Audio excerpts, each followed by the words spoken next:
Let's welcome our host Sir Alberto Abira aka Tata Bert.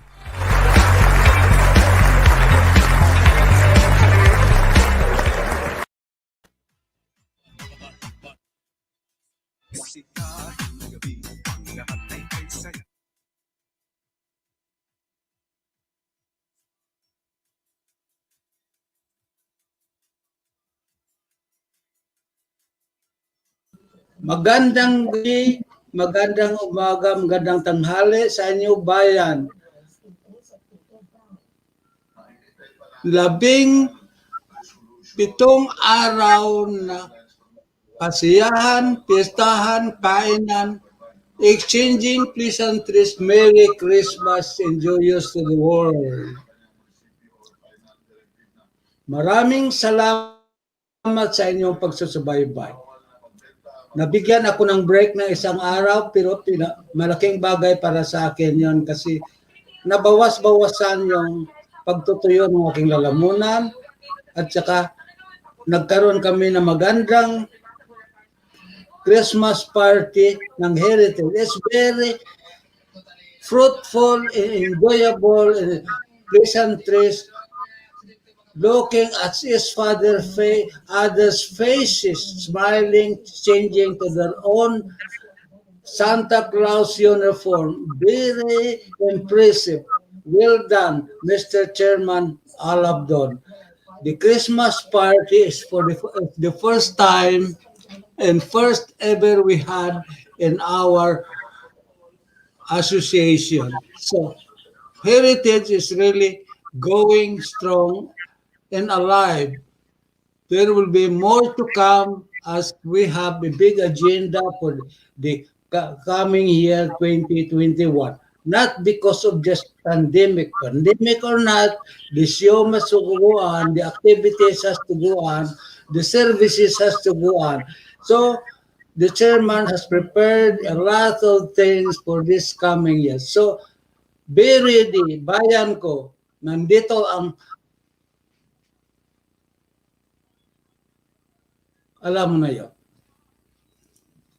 Ang heritage class led by Alabdon, whose members are all young, ready and able.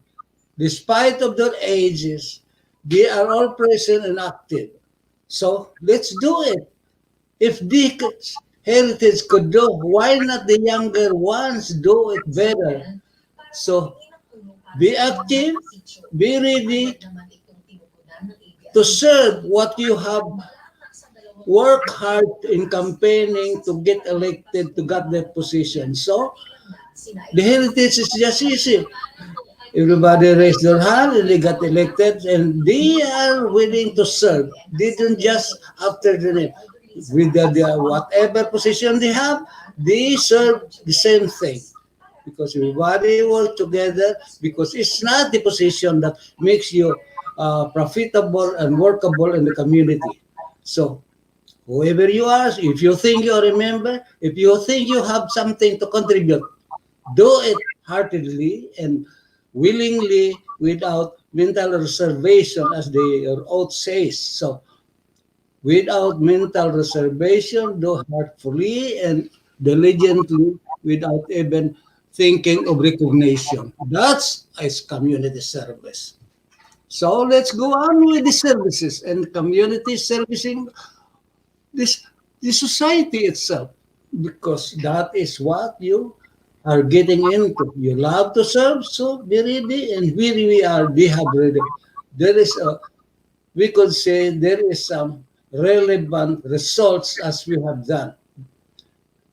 We are proud of our chairman that he is diligent in doing every painstaking details in order for us to implant to every member that duties and responsibility has to be productive and will get results to the community. And what we have is done. So good luck. Thank you.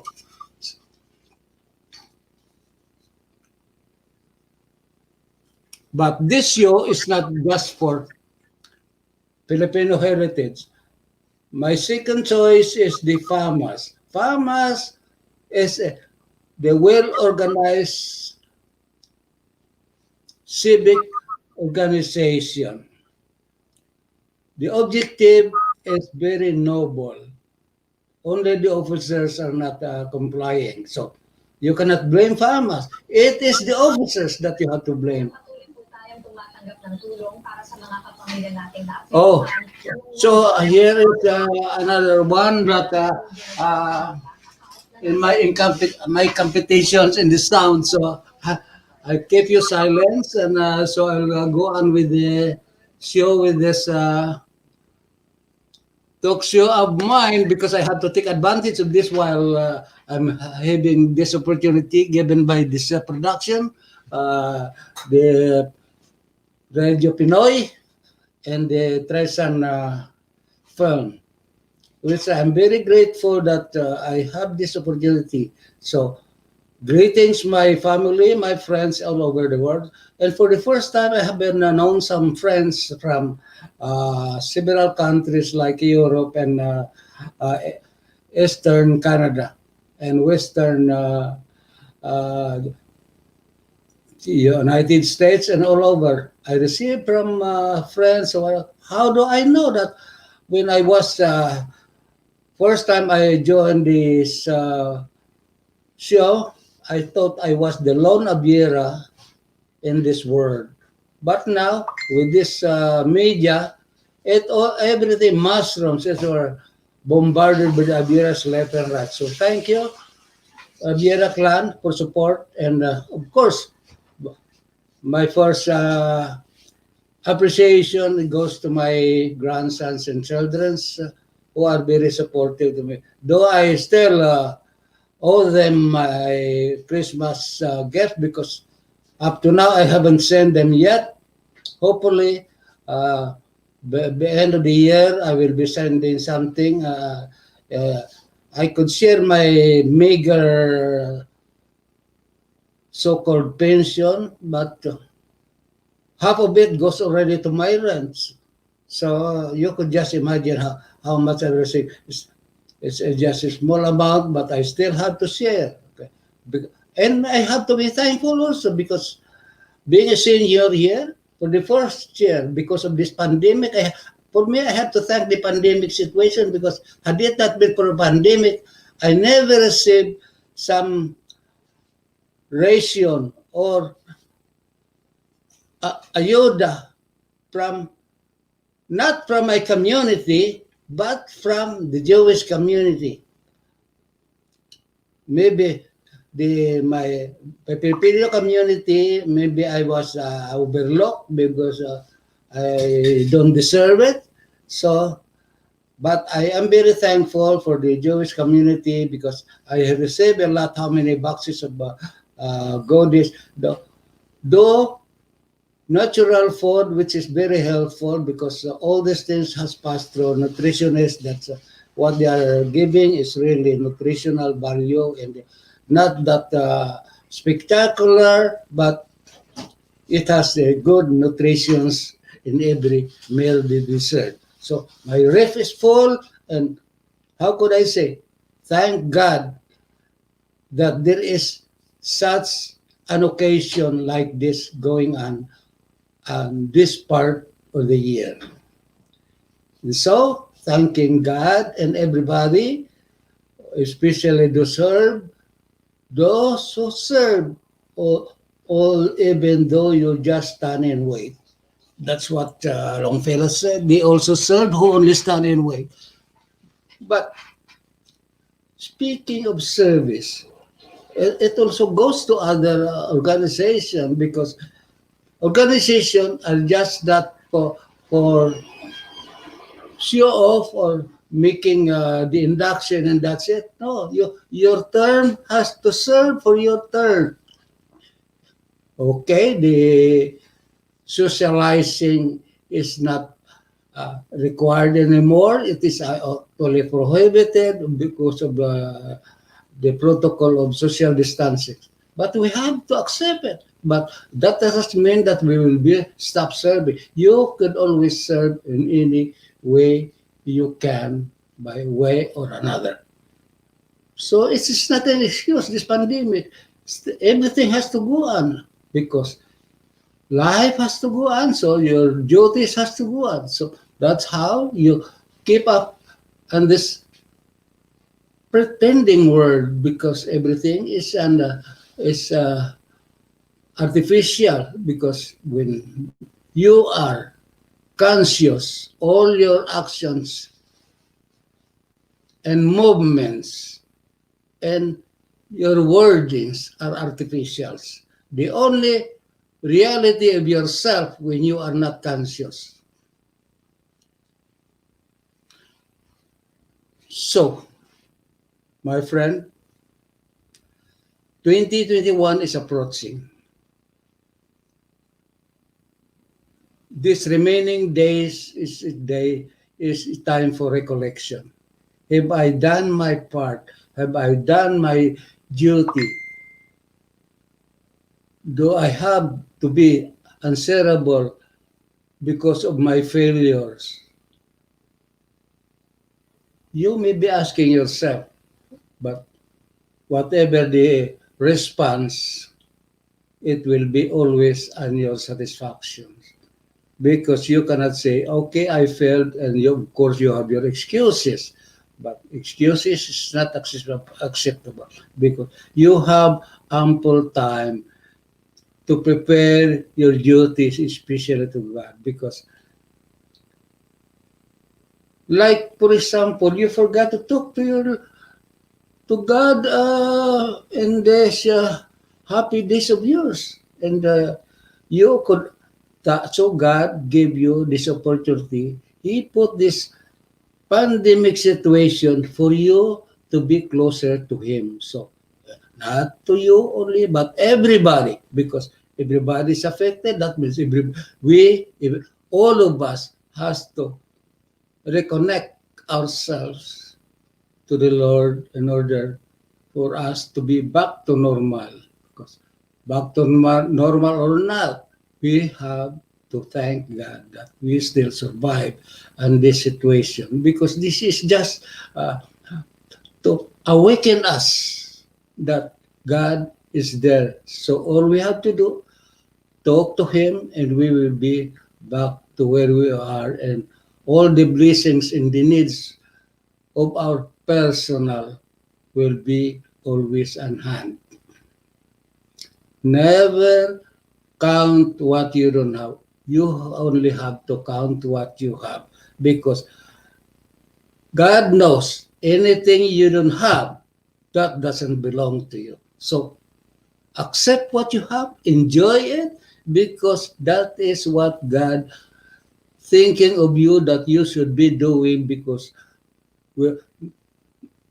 other than that, it could destroy yourself. So God knows what is done, so we have to be happy. So the only thing for you to be at peace and healthy, mind and body, is be thankful and at peace, and no regrets whatsoever, because you could always say, thank God I have done my part, and this is what God's wanted. I accept it, and thanking Him again. Okay. So back to our normal life. So I have learned that for this is for living up to 687 years, for the first time, I feel lonely, because somebody is missing in my life. That is my grandchildren. Of course, my wife died a long time ago, but my brothers and sisters, because 7 years, seven our brother, four sisters and three brothers of us. We are seven, and out of seven, only two of us still alive. One is my brother in Guam. He retired U.S. Navy, and I'm here alone.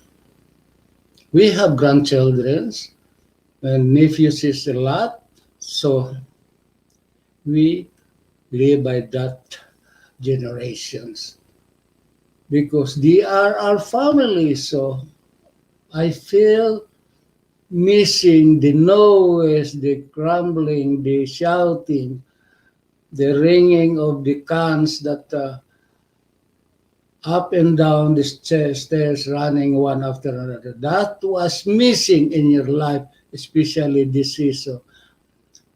The singing, the ringing of the music of the can, the jingle bells the kids are singing. That is the most beautiful song you could ever had wherever you are. That we will miss what is being practiced in the Philippines. So, of course, the eateries, the bibingka, the puto bongbong, it could also be found here, but it's different. The, the smell of early morning in the Misa Aguinaldo, waking up 11 o'clock and go to the mass up for the 12 o'clock mass. That's a very beautiful thing. And you could just feel the smoking potog bongbong when you go out to the church, the hot bibingka with book. What more could you ask? So, but we miss it because, of course, there are some frozen stuff similar to that, but still, the atmosphere that you miss is totally different. So, those are the nostalgia that we've been missing, but we are here to endure the moment who are still alive here, and the atmosphere, of course, totally different, but we have to live with it. And so much so, we have to accept that we have to do our part. We are destined to be here for a moment. So, of course, eh, in every chance we always be we are retirees. We could go anywhere we want, but with this kind of pandemic, of course, it will be limited. So I prefer to stay here for a while until such clearance that you are free to move around. That's the time. The moment that will be declared, I will be the first one to go. It doesn't matter how much the ticket. I will go. There's always the credit card that will allow me whatever I want to spend. So much for that. But those are just temporary. But is your the most precious moment seeing your relatives and friends and the various running around freely, thinking of nothing special, nothing precious, but the shouting and climbing the trees, catching the bananas and guavas around. That is the missing link in your life to be recorded again and again. I may be 87, but I still enjoy climbing the guava every time I went home. So just on our backyard, there are lots of fruits. Now, my grandchildren have planted for the first time that we enjoy that dragon fruit. The cactus fruit that being enjoyed is really not so much of the taste, but the nutritional value that counts really. It's very healthy. Of course, the rambutan, we have that tree also. Rambutan, it's very nice because it just it's just a tree. It's bare fruits, just like any other fruit like lanzones and Laguna, but in our place, we have lots of rambutan now. Even Lanson of course, there are some grapes, but I'm surprised that grapes there is always just white. My grandchildren have planted some grapes there. They are bearing fruits, but only white, but not, of course, it's not that sweet as what we have here because of the climate, of course. So much so of what we are missing. But we are missing because we like it. Because not necessarily because we'll die without it, but because just for the taste, and just because of the season, because that is a year-round fruit. So in the Philippines, really lots of everything. Even gold, because as I said in the fake news that the the Philippines has the most gold deposits than any other countries. I don't know. I doubt about that, but that is what the fake news said. So it's very reliable because it's fake. Of course. So I was waiting for because the Knights of Rizal has asked me to help them make this reenactment of the assassination of Dr. Rizal will be presented on the TV because of the social dances of the drama, maybe on stage, but I was suggesting that should be and dramatized only, or the flashing of the pictures and the recitations of these some poems and of course the singing of the Bayan Ko. This is supposed to be the national anthem of the Knights of Rizal. And the reading of the last farewell has to be done simultaneously with the three versions, the Spanish, English, and Tagalog, the Huling Paalam. So we're waiting for that. In fact, that was accepted by the chapter commander Jerry Dancel that they will be doing the message. They will like to deliver their message. But I asked them, at least I will allow you to make your delivery of your message, but I would have the Supremo's message first to the whole division and of course the general headquarters membership. So I'm still waiting for that. Maybe if not today, maybe hopefully it would be on the 27th or 28th. So up to the 31st, December 30, we will have the climax of it. And I will have the tape message of the Supremo and the division commander, the regional commander, and of course some chapters commander. Because they allowed to have the speech delivered, I will allow that. So why not? Because being a chapter commander, it is a very important job. But I was hearing some like other chapter commanders. I told them, who do I respect most? The man in uniform or the uniform of a man? Is it the man? Is it the uniform that makes a man? And the uniform is subsidiary. So for me, it doesn't matter. If you are a respectable man being the object of the Knights of Rizal, being chivalry, knights, Baginoo, we have to maintain that prestige, the respect. If nobody would respect you, at least respect yourself. By doing so, all the rest will follow. Believe me, because respect cannot be both. Respect has to be earned. So work hard on that, because the moment you respect yourself, others will respect you. So it is not the ranks to be called a true Knights of the Sun. So duties and responsibilities, and hoping that the chapters will make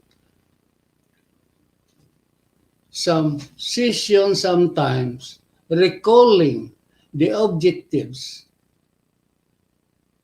of these organizations, not because you love parties and fundraisings and outings, but we should not forget the objectives of being a knight. Develop the Knights of Rizal as being a true knights, respectable, and could deliver the civic services to the community when it is in need. You don't have to raise a million to be aware that your services has to be done. So be it. So please comply, everybody, as being a knight. Otherwise, think twice that, ask yourself, do you really deserve to be called a knight? It's really tasked for that, to get the real name, the true meaning, and because it has to be coming from you. Because not just a uniform, not just you are able to purchase your pollutant every gatherings, you could be promoted, which is being practiced usually here. But let's go back to the basic. The basic requirements of earning your medals. The straps on your shoulder does not represent who you are. It is just representing of your achievements and decor, but the real person is you. With uniform or not, you will be you as a respectable maginoong sundalo ni Dr. Rosette. I'm sorry. So much for that. I would like to ask the technician to play the Bayan Ko. That is a very heroic lyrics by the Madrigal singers. I have it there in the tune, but if not, whatever you could find. And I would like to have that a song by Rondal Talabocon, the son of Raquel Trinidad and Romeo Talabocon of Baclan. Rondel recited also in the first year of Heritage inauguration the poem of Dr. Rosal, Sa Aking Kababata. Many of you would easily remember that when I say this phrase that ang taong di marunong magmahal sa sariling wika ay masahol pa sa malangsang isda. You always remember that quotation, but the title of the poem, very few remember this. So the title is written by Dr. Rizal Sar and his grade 4 or grade 5, that Sa Aking Kababata. And he was elementary in Binyang, Laguna, because he studied in Binyang while he was in elementary. And of course, there is a history, UST, Ateneo, and etc., and of course, Europe. So that is because you cannot be a college graduate until you pass this elementary. So everything goes as well as that. So let us give tribute to Dr. Rizal, because as he is a young hero, as a young genius, he has written already several poems before reaching to college. So, so everything goes when you are genius, so one after another. So when the technician is ready, just flashes, because I'd like to hear that Madrigal singer's Ang Bayan Ko. You have it there on the YouTube. I like that song because, or else, as also there in my file, the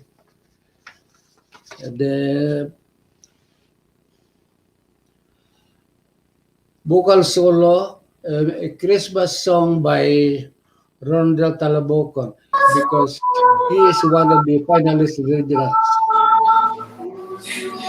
Okay, here we go.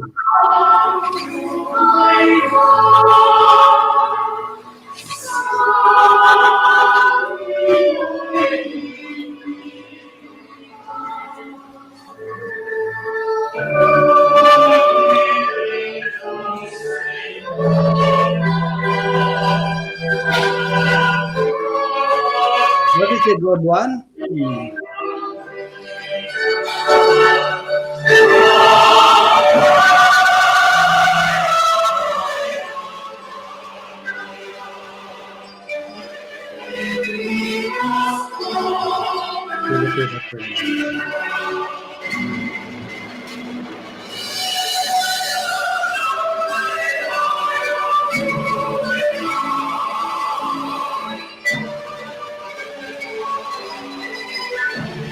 Andres Bonifacio, one of our heroes, of course, the actors in the show, personalizing.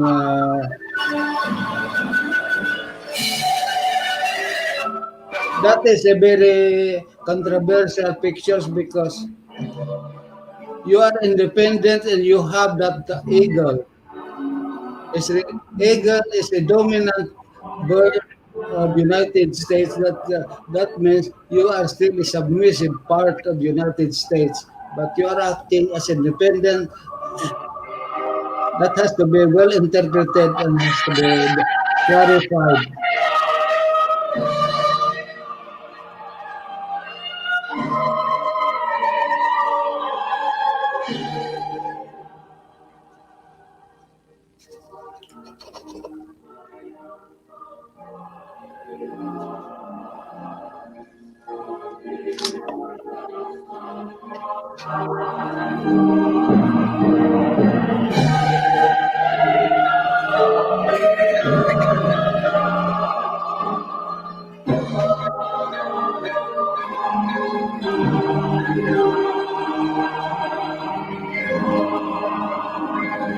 That is the first cry of Balintawak.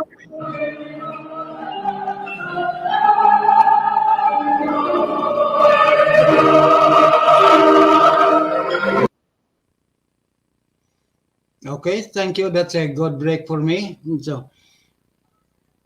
So let's go back to this talk show again. And I would like to comment that concerning the takeover of Hamas because of this discrepancy and the judgment was made. So the incoming board is not ready, and also because of this pandemic, everything has to be set up again. And I was told by the chairman of the board of trustees, the hero, I have to prepare myself because we are taking over. But I've been calling him and no answer. I don't know when. And Mercy Sia also contacted me that to help them make the transition. But of course, they have to be inducted, and they are not sure who will be induct me. So she is asking help from me, and I told her I'll be ready. Anything you want, because I could prepare your oath so that it will be made it ready for now, because if the tentative date will be on the 31st of this month, so everything has to be made already. Who are the elected officers? They have to supply to me so I can make the oath. But I know not only me who can make that oath. I know Mr. Gonzalez could do it, being one of your officers. So I would appreciate if everything would be done by him, because he is good friend. He has a good layout and a good perspective and the view of this activities. Of course, if the you could always ask Marvin Rotran to induct you, or even house father, because being holidays, he will be available if you will ask him rightly, because through Sunny Moros, he will easily help you. So I'm just putting into it in a suggestion. I'm not implying that you should do it. I'm just making a suggestion. So of course, worst comes to worst, if nobody would be willing, as I said before, I could always be a substitute, because it is you have to bear in mind, you are not taking your oath to a person. You are taking your oath to your constitution. Anybody could administer the oath, because you are signing to your oath, not to the persons, because he is just administering. So remember that. It doesn't matter who will take the oath for you. Just do it directly after the ceremony. In that, because oath taking is not just for picture taking. That signals for your start of your duty and responsibility as an officer of this organization. Who is that? Good morning, Tata. Thank you, Iha. Sheila Tabama. Good morning from the Philippines. Oh, welcome, Sheila Tabama. But that's nice of you. So, be sure you like my show and share and subscribe. That is the basic requirements, as these producers have been reminding me. Support, like, share, and subscribe. That's how we could prosper and live longer on this show that we are having, because without your support and attendance and presence and your comments and your participation, the show is nothing, because that means there's no reaction, because action without reaction has no action. That's what we call, in some terms, that ripples.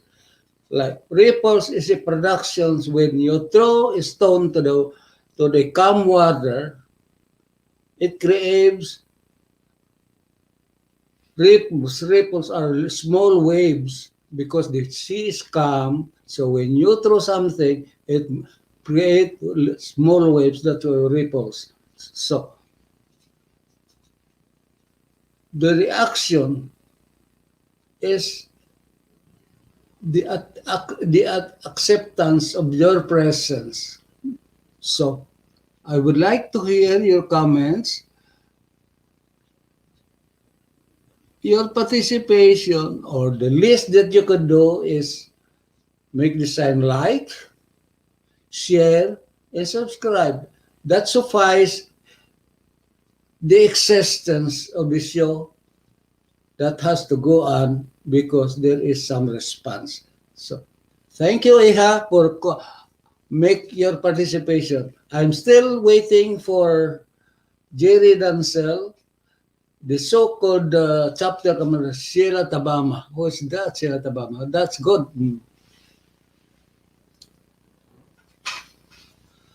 That they said they will make an announcement and pronouncement of their proposed activities for the reenactment of the show of the assassination of Dr. Jose Rizal on that gloomy day of December 30th. It actually, as per history, Rizal was dragged from his cell early morning and has to walk from the dungeon to Bagumbayan with the strumming of drums left and right until he reaches the Bagumbayan where the crowds are waiting and some ladies are praying and of course surrounded by the Guardia Civil and, and waiting for the Capitan to say fuego. But at that time, everybody was silent. Actually, as per history, this Filipino Katipuner, they just fired the gun without even looking because otherwise, if they will not fire their gun, some Guardia Civil, the Spanish Guardia Civil at their back is pointing at their head. So they have no choice but to fire the gun. They don't even know if they're shooting or not. Whoever hit him, who knows?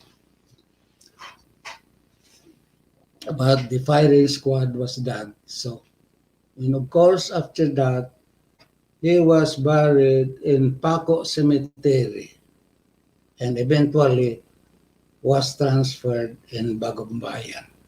Well, the the humongous statue of Dr. Rizal now being fully guarded 24 hours in respect to our national hero.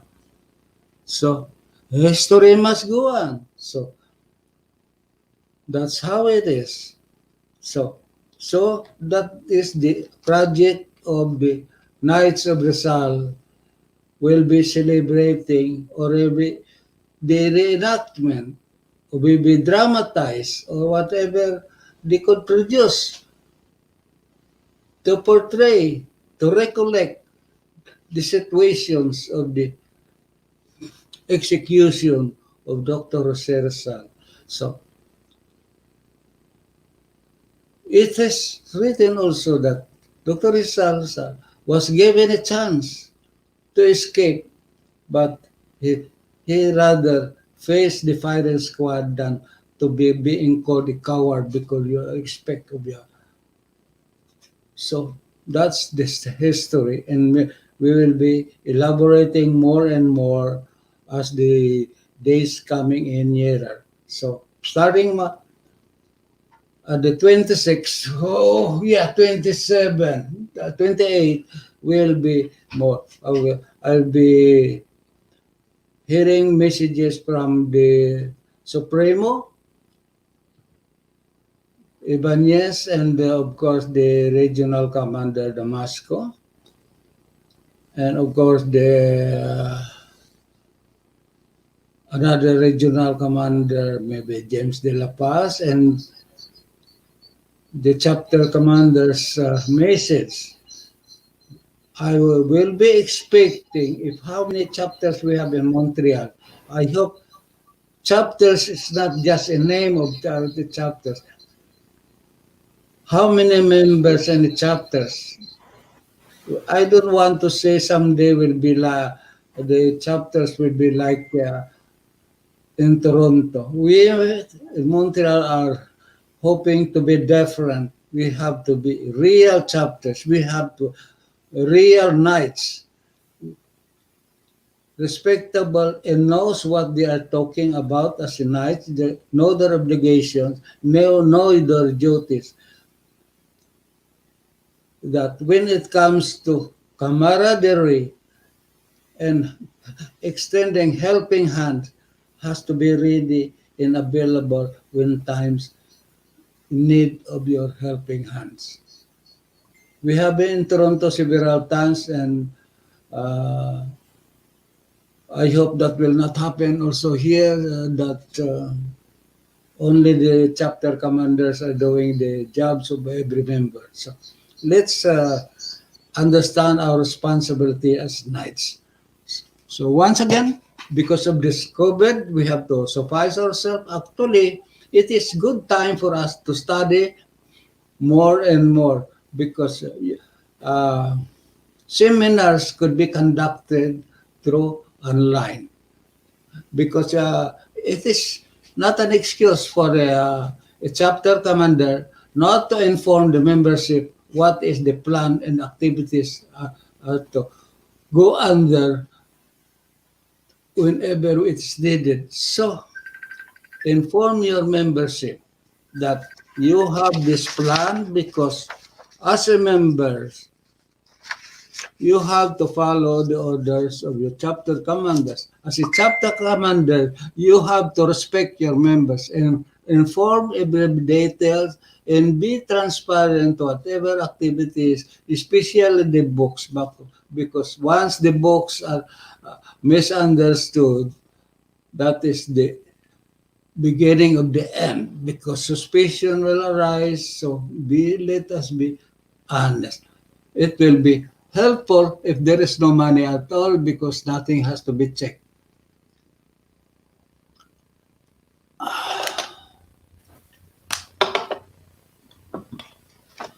Let us make this responsibility being as a good members of the community. It doesn't matter whether any association because we are member of an association or not, being a Filipino, you are still a part of the community. You cannot say that you don't need the community anymore because you are earning good, you have comfortable, you could live alone, you don't need anybody. No, you are a Filipino, whether you like it or not, because anything would happen to you, okay, your insurance will take care of you. Like myself, I don't have anybody, but I still hoping that the community will take care of me. Of course, I am prepared for myself, but as a human being, you need human for your console, to console you, to advise you, to hate you, whatever, because you are part of the community.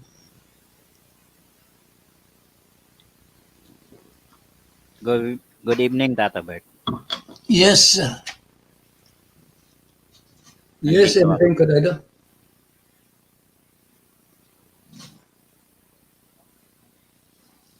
Um, shout out kay Elaine. Sabi niya, hello po, Tata Bert. Oh, yeah. And why it doesn't appear here anymore? Okay, yeah. Thank you for your patience. And okay, Ellen, Liena, 08 vlog, and hello po, Tata Bert. Thank you, Iha, for your patience and considering your time for me because your presence and your making noise as to make this show alive is good enough for this show to be like us because sponsors will be looking forward for more support so that this will be more because as a sponsor you need profits because when there is when there's no audience that means they have nobody to as a expected customers. So it is a cycle. It's give and take. They love your show. They gain profit. That's how it goes round because you cannot live alone. So as a merchandisers, you need customers. As a customers, you need some ma- uh, merchandising. So that's how because we are sustained by the merchants. So the merchandisers. So you will live together hand in hand. You sell products, you need customers, and you are the customers, you need products. It's a symbiosis.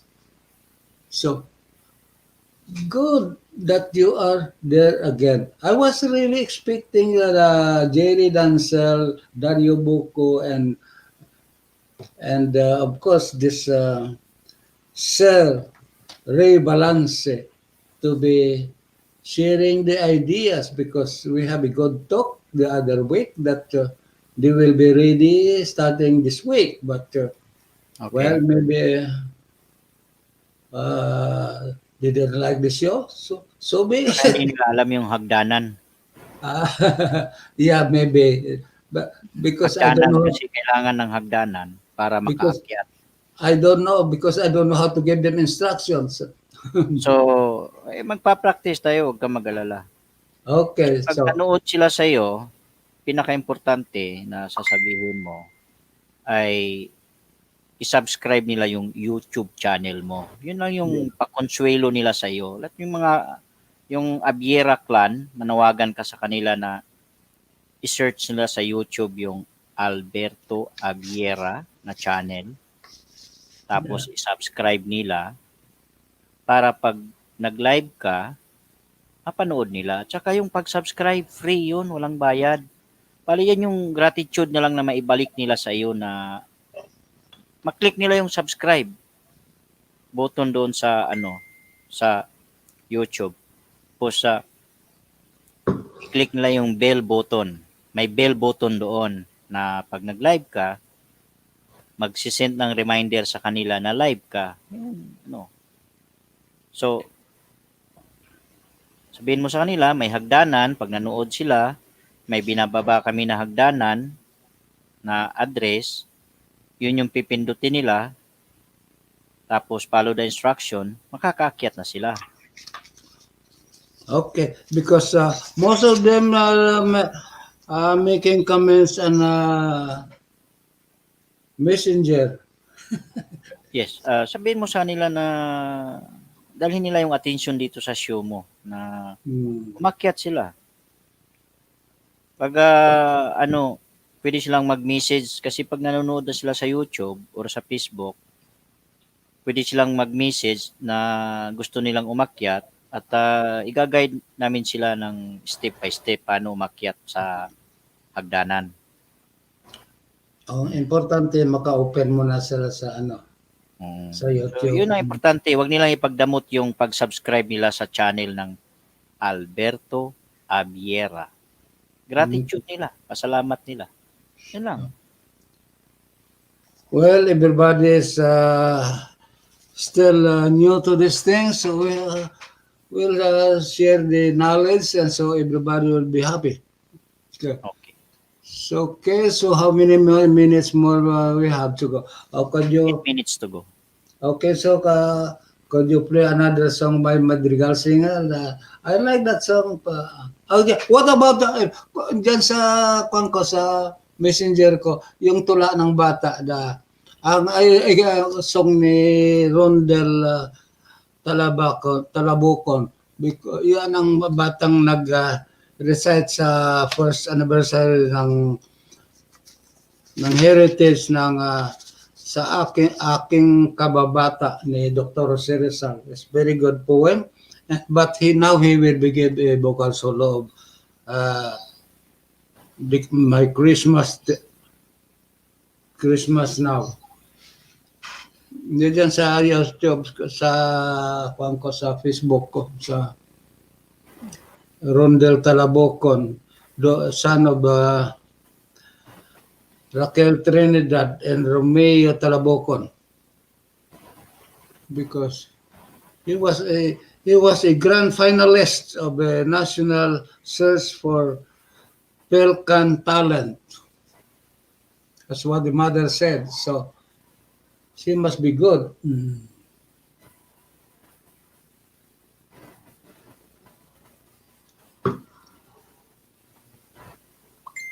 If you could.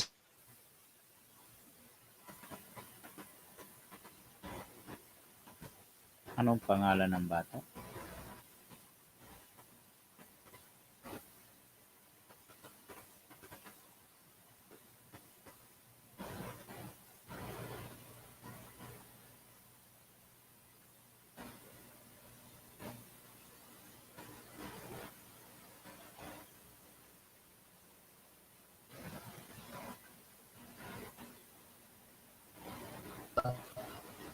on the park already, and the first year of the celebration of the birth of Rizal last June.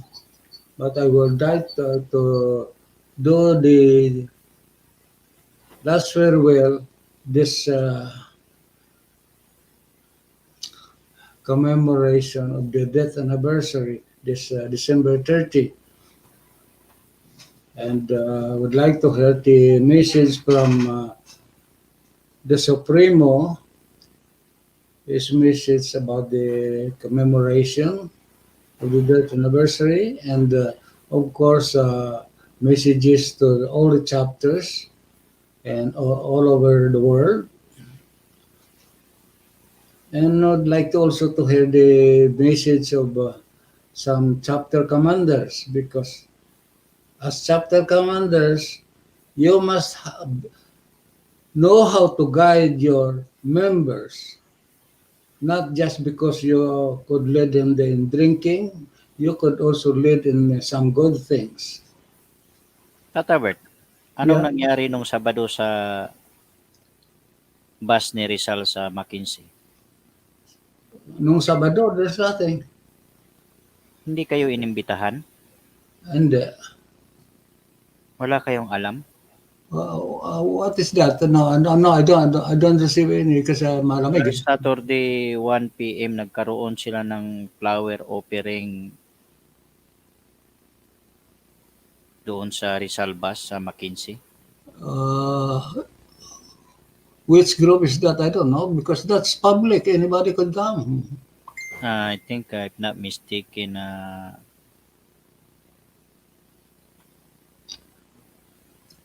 Which is good, because anyway, you didn't have to ask permission for that because it's public. So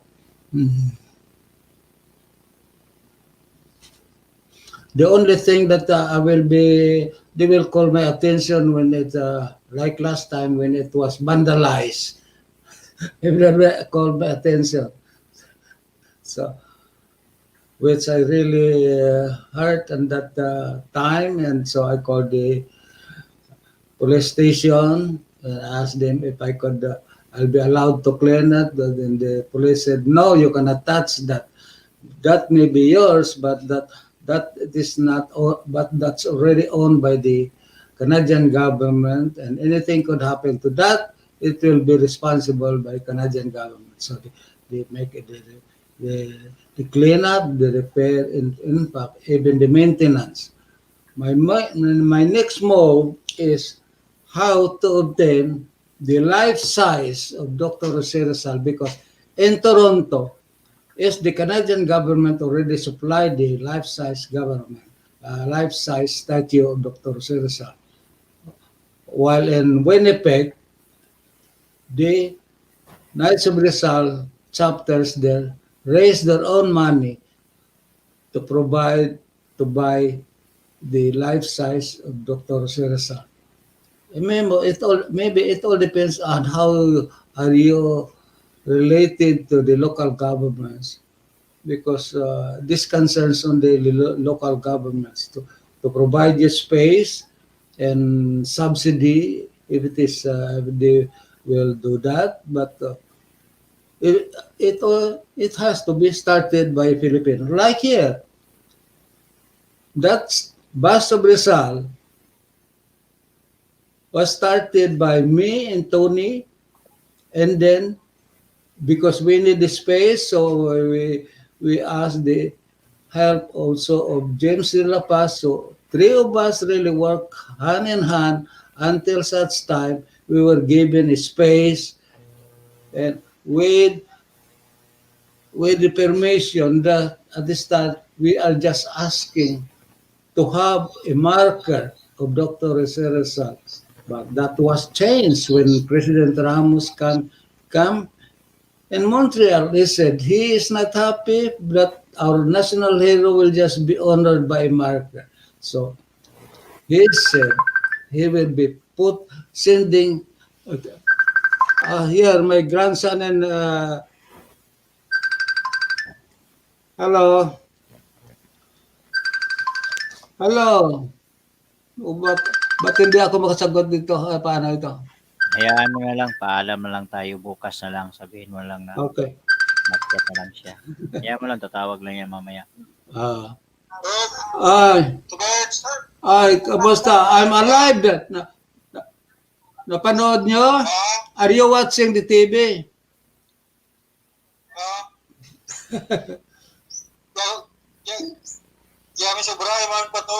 I see. Oh. Okay, that's, I have I have my live show. So if you are watching, okay, like mo lang. Sige, paalam muna tayo. Paalam ka muna. Okay, that's good. Okay, so like, share, and subscribe. Sabihin mo sa kanila, tell everybody para that will support my producers. Yung channel mo, At Alberto ang Abiera. channel mo sa YouTube, YouTube ko, channel Alberto Abiera sa YouTube. Okay, tell everybody. Kay sa mga basketball player mo dyan. Okay, so kasi I have my show pero I don't have my guest tonight, so I have to bear my mind. So, okay, my time is up. Call you, tawag ka ulit Sige. bukas. So, okay? Boy, thank you. Thank you. Tell everybody to subscribe. Bye-bye. Okay. I'll give you sa end of the year. For New Year. Okay. Thank you. Yeah, that was my grandson also in Santa Barbara, Iloilo. Okay. Okay, Okay, thank you. saan mo sila? Maraming salamat. Goodbye. Sayonara. Mabuhay kayong lahat. Maraming sa inyong tiis sa pagpanood. But I hope you enjoy, you hate, whatever you do. So long as you watch, that's good enough for me. Thank you very much. And Jonathan, make that tape all the time. Madrigal.